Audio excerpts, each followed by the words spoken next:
There are a few simple steps you can take to maintain your polisher. First off, let's talk about cord care. One common mistake we see people making is winding the cord too tightly around the body of the tool.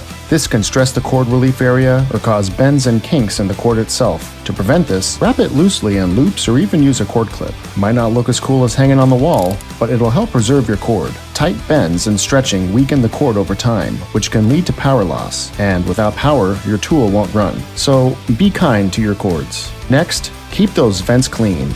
Dust and fibers from towels, pads, and even compound dust can clog the vents around the motor, causing the tool to heat up and not perform optimally. Simply grab a vacuum with the brush attachment and give those vents a good cleaning once a week.